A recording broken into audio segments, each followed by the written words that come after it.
오늘의 10분 말씀. 역대하 35장 1절부터 19절 말씀입니다. 요시야 왕은 남유다의 마지막 믿음의 왕이었습니다. 그의 개혁은 네 단계로 진행됩니다. 첫째, 우상을 철저히 제거하고, 둘째, 무너진 성전을 재건하며, 셋째, 잃어버린 말씀을 회복하고, 마지막 넷째, 말씀에 따라 유월절을 다시 지키게 됩니다. 오늘 본문 역대하 35장 1절서부터 19절은 그 마지막 개혁의 단계인 유월절 회복을 보여줍니다. 요시야는 온 백성에게 하나님의 말씀대로 유월절을 지키도록 명령했습니다. 그는 제사장과 레위인을 각자의 자리로 세우고 자신의 재산에서 제물을 내어 백성이 예배에 참여할 수 있도록 도왔습니다. 그 결과 유월절과 무교절이 온 백성의 기쁨 속에 철저하게 시행되었습니다. 성경은 이 절기를 가리켜 사무엘 이후로 이런 유월절이 없었다라고 평가합니다. 이는 예배의 기쁨뿐 아니라 말씀 순종의 완전함이 회복된 절기였음을 뜻합니다. 유월절은 언약의 백성으로서 정체성을 회복하는 절기입니다. 출애굽 때 하나님은 어린 양의 피 아래에 있는 자들을 구원하셨습니다. 그 피로 구원받은 백성이 하나님께 속한 민족이 되었습니다. 요시야는 바로 그 언약을 다시 기억하게 한 것입니다.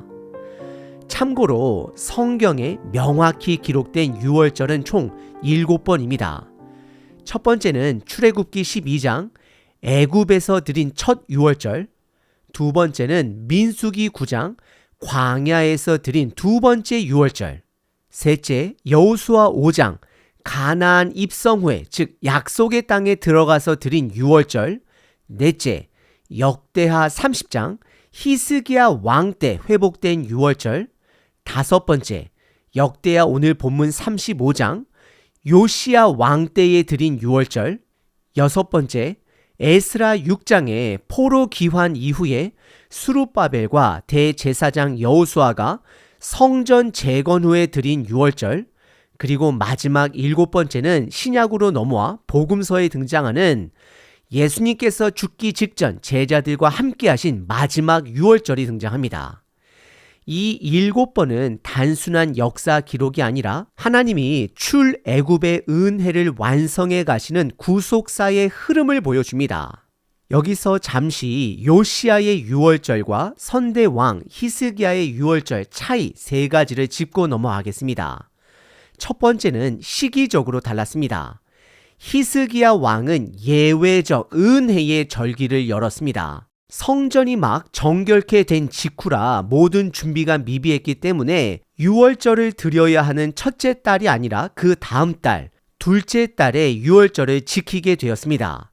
반면 요시야 왕은 모든 것이 정상화된 상태에서 정규 절기 시점, 즉 첫째 달 14일에 철저히 말씀에 따라 시행했습니다. 그리고 두 번째 다른 점은 주제적으로 다릅니다. 히스기야의 절기는 회개와 기쁨의 부흥이었습니다. 죄 용서받은 백성들이 감격하며 찬양하고 기뻐했습니다. 반면 요시야의 절기는 말씀과 순종의 절기였습니다. 하나님의 말씀을 중심으로 율법의 조항 하나하나를 철저히 준수했습니다. 세 번째는 형식과 질서 면에서도 달랐습니다. 히스기야 때는 제사장들이 부정하여 레위인이 대신 피를 뿌리고 양을 잡는 비상 상황이 있었습니다. 반면에 요시야 때는 제사장과 레위인이 모두 정결과 직무를 완전히 회복하여 예배가 질서와 구조 속에 완전하게 시행되었습니다. 간단하게 정리하면 히스기야의 유월절은 은혜의 회복이고 요시야의 유월절은 말씀의 순종이 중심입니다. 그래서 히스기야의 유월절을 기쁨이 솔로몬 이후에 없었다라고 평가를 하고 요시야의 유월절은 사무엘 이후 이런 유월절이 없었다라고 평가합니다. 유월절의 완성은 예수 그리스도입니다. 예수님은 우리의 유월절 양으로 오셔서 십자가에서 단번에 자신을 내어주셨습니다. 히스기야와 요시야, 수룹바벨의 모든 유월절이 결국 예수님의 십자가와 부활로 완성된 것입니다. 그분은 온전한 어린 양, 온전한 제사장, 온전한 구속자이십니다. 이제 우리는 해마다 유월절 제사를 드리지 않습니다. 대신 예수님의 죽음을 기억하며 주의 만찬을 통해 그분의 죽음과 부활을 선포합니다. 요시야의 유월절이 언약 백성의 정체성 회복이었다라면 예수님의 유월절은 하나님의 자녀로 거듭난 우리의 정체성 회복입니다. 오늘 본문은 우리가 하나님의 자녀로 부름받았음을 선언합니다. 오늘 본문은 크게 세 부분으로 나눌 수 있습니다. 첫 번째는 유월절 준비, 두 번째는 희생 제사, 세 번째는 유월절 평가입니다. 첫 번째 본문은 유월절 준비로 1절서부터 6절입니다. 1절에 요시야는 정확한 날짜 첫째 달 14째 날에 유월절을 지켰습니다. 이는 출애굽기 12장 6절과 민수기 9장 3절에서 명하신 율법의 규정 그대로입니다. 히스기야 왕은 제사장들이 정결하지 못해 둘째 달에 예외적으로 유월절을 지켰지만 요시야는 이미 성전이 정비되고 제사장들이 준비되어 있었기에 정규 시점에 말씀에 따라 온전히 순종하여 예배를 회복했습니다. 히스기야의 유월절은 은혜의 회복이었다라면 요시야의 유월절은 순종의 회복이었습니다. 2절에 요시야는 단순히 명령만 내리지 않았습니다. 그는 제사장들을 격려하며 각자의 직분을 다하게 했습니다. 직무를 수행하게 하고라는 말은 단순한 노동이 아니라 예배의 사명을 다시 회복하게 했다라는 뜻입니다. 참된 개혁은 제도를 바꾸는 것이 아니라 사람의 마음을 새롭게 하는 것입니다. 요시야는 제사장을 책임자로 세운 것이 아니라 예배자로 세운 것입니다. 3절에 매우 상징적인 표현 한 가지가 등장합니다. 요시야는 레위인들을 향하여 언약궤를 어깨에 매지 말라라고 말합니다. 이 말은 이제 언약궤를 옮기지 말라라는 뜻입니다. 즉 하나님의 임재가 한 곳에 성전에 영원히 자리 잡았다라는 선언입니다. 부정적인 의미로는 언약궤를 축복의 도구처럼 개인적으로 이용하지 말라라는 경고입니다. 그리고 긍정적인 의미로는 이제 솔로몬 성전이 다시 완성되었으니 더 이상 방황하지 말고 말씀과 성정 중심의 신앙으로 살라는 초대입니다. 오늘 본문 어깨에 매지 말라라는 이 말씀은 오늘날 이렇게 들립니다. 너의 신앙을 상황에 따라 옮기지 말고 말씀과 공동체 안에 뿌리 내려라. 요시야의 유월절은 방황하는 믿음이 자리 잡은 예배로 변한 순간이었습니다. 그리고 이어지는 4절과 5절에 요시야는 다윗과 솔로몬이 정한 제사장의 반열, 제도를 다시 회복시켰습니다. 이는 제사장과 레위인이 질서와 순서를 따라 봉사하게 하기 위함이었습니다. 다윗 시대에는 24번의 반차가 있었고 1년에 2번씩, 한 번에 일주일씩 섬겼습니다. 요시야는 이 질서를 그대로 회복시켜 예배가 체계적이고 준비된 형태로 진행되도록 했습니다. 예배의 은혜는 준비에서 시작됩니다. 무질서한 감정보다 질서 있는 순종이 하나님을 기쁘게 하시는 예배입니다. 우리는 4절에 스스로 준비하라는 말씀을 기억해야 합니다. 그리고 6절에 모세를 통하여 명령하신 말씀대로라는 표현이 등장합니다. 요시야는 단순히 형식을 회복한 것이 아니라 말씀 중심의 예배로 돌아갔습니다. 모세를 통하여라는 것은 인간의 전통이 아닌 하나님의 말씀의 권위를 따랐다라는 강조 표현입니다. 또한 스스로 성결하게 하라는 말은 예배 전의 내적 준비, 곧 마음과 삶의 정결을 의미합니다. 요시야의 개혁은 기쁨의 부흥이 아니라 순종의 부흥이었습니다. 히스기야의 유월절은 은혜의 감격이 넘쳤지만 요시야의 유월절은 말씀의 질서와 순종의 완성이었습니다. 오늘 우리의 예배도 감정의 불꽃보다 말씀의 기초 위에 세워진 순종의 예배가 되어야 합니다. 두 번째 본문은 희생제사입니다. 7절서부터 16절입니다. 이제는 실제로 제물을 드리고 백성 전체가 함께 예배하는 장면이 이어집니다. 먼저 7절서부터 9절에 보시면 요시야는 자신의 제산에서 직접 제물을 내어 백성들이 유월절을 지킬 수 있도록 했습니다. 7절에 모든 백성에게 주어라는 표현은 왕의 헌신을 강조합니다. 그는 어린 양 3만 마리, 숫소 3천 마리를 직접 헌납했습니다. 그리고 리더들인 방백들도 8절과 9절에 보시면 백성을 위해 제물을 바칩니다. 하지만 우리는 기억해야 합니다. 요시야 왕은 부분적으로 헌신했지만 예수님은 그분의 생명을 우리에게 주셨습니다. 그리고 10절과 13절서부터는 예배의 질서와 협력을 보여주는 장면입니다. 제사장과 레위인들이 각자의 자리에서 질서 있게 섬겼습니다. 11절에 보시면 레위인들은 제물을 잡고 제사장들은 그 피를 받아 제단에 뿌렸습니다. 13절에 보시면 그들은 고기를 불에 굽고 성소 안에서 봉사하는 사람들에게 나누어 주었습니다. 그리고 14절과 15절에 레위인들은 먼저 백성을 섬긴 후 그 다음에 자신들을 위해 예배를 드렸습니다. 15절에 그들은 다윗과 아삽의 명령대로 찬양하고 악기를 연주했습니다. 즉 요시야의 예배는 말씀, 제사, 찬양이 하나로 연결된 온전한 예배였습니다. 16절은 두 번째 본문을 요약하는 절입니다. 요시야 왕의 명령대로라고 기록되어 있습니다. 이 말은 단순히 왕의 권위나 인간의 지시를 의미하지 않습니다. 요시야가 내린 명령은 이미 앞선 6절에서 말한 것처럼 여호와께서 모세를 통하여 명령하신 말씀대로 행하라는 말씀을 근거로 한 명령이었습니다.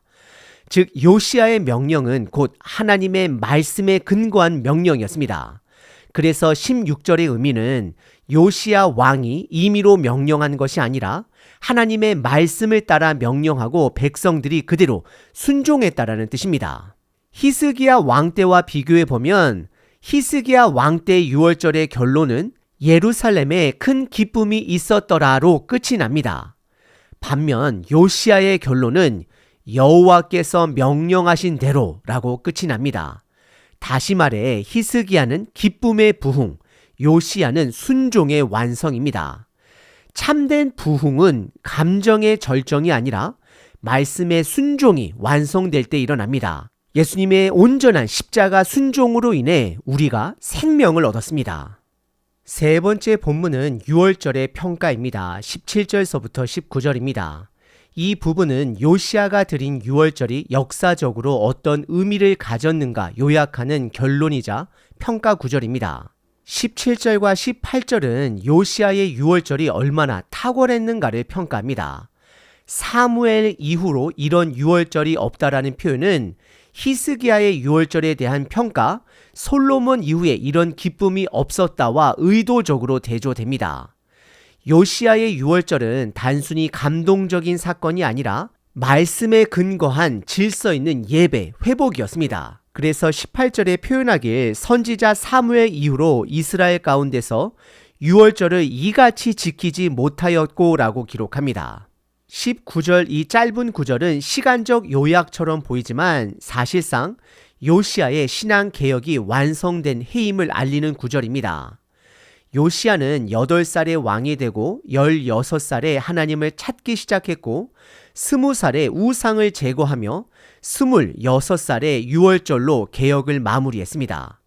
즉 요시야의 개혁은 하나님을 찾는 신앙, 우상 제거, 말씀 회복, 예배 회복이라는 완전한 순환 구조를 이루고 있습니다. 참된 개혁은 예배로 마무리됩니다. 요시야의 개혁은 제도를 고치는 개혁이 아니라 예배를 회복하는 개혁이었습니다. 요시야의 개혁은 성전 청소로 시작되지 않았습니다. 그의 개혁은 말씀을 발견하고 말씀을 듣는 마음에서 시작되어 결국 오늘 본문 예배로 완성되었습니다. 오늘 말씀을 통해 우리는 3가지 중요한 가르침을 붙잡게 됩니다. 첫째, 헌신 없는 예배는 힘이 없습니다. 요시야는 자신의 재산을 내어 백성이 유월절을 지킬 수 있도록 도왔고 레위인과 제사장들은 각자의 자리에서 묵묵히 섬겼습니다. 예배는 누군가의 헌신 위에 세워집니다. 우리의 예배 역시 누군가의 눈물과 기도, 헌신으로 세워졌습니다. 그리고 그 헌신의 궁극적 완성은 예수 그리스도의 십자가 희생입니다. 예수님은 온전한 유월절 어린 양으로 자신을 내어 주셨습니다. 우리는 그 희생을 기억하며 감사로 헌신하는 예배자가 되어야 합니다. 둘째, 말씀 없는 예배는 방향을 잃습니다. 요시아의 유월절은 철저히 모세를 통하여 명령하신 말씀대로 행해졌습니다. 예배의 중심에는 감정이 아니라 하나님의 말씀의 권위가 있었습니다. 참된 예배는 주일 예배에만 머물지 않습니다. 삶 속에서 말씀에 순종할 때 우리의 매일이 예배가 됩니다. 우리가 일터에서, 가정에서, 관계 속에서 말씀을 따라 살아갈 때 그 자리가 곧 예배의 자리입니다. 말씀 없는 예배는 불꽃처럼 타오르다 식어버리지만 말씀 위에 세워진 예배는 짠맛을 잃지 않는 소금입니다. 셋째, 예배는 우리의 정체성을 회복합니다. 요시아의 유월절은 단순히 절기를 지킨 사건이 아니라 이스라엘 백성이 하나님의 백성됨을 다시 회복한 사건이었습니다. 유월절은 출애굽을 기억하는 절기였습니다. 그들은 애굽의 노예에서 자유자가 되었고 하나님의 백성으로 새롭게 세워졌습니다. 오늘 우리의 예배도 마찬가지입니다. 예배는 우리가 세상의 가치와 죄의 속박에서 벗어나 나는 하나님의 자녀입니다라고 선포하는 자리입니다. 예배는 신분의 회복이자 정체성의 선언입니다. 하나님의 자녀로 부름받은 자가 그분 앞에 서는 것, 그것이 예배의 본질입니다. 하나님, 오늘 하루도 우리가 하나님의 자녀가 되었음을 기억하며 하나님의 자녀답게 살아가길 원합니다. 이 하루의 모든 순간을 살아있는 예배로 주님께 드리길 원합니다. 나의 말과 생각과 행동이 주님을 기쁘시게 하는 예배가 되게 하옵소서. 예수님의 이름으로 기도드립니다. 아멘. 항상 기뻐하라. 쉬지 말고 기도하라. 범사에 감사하라.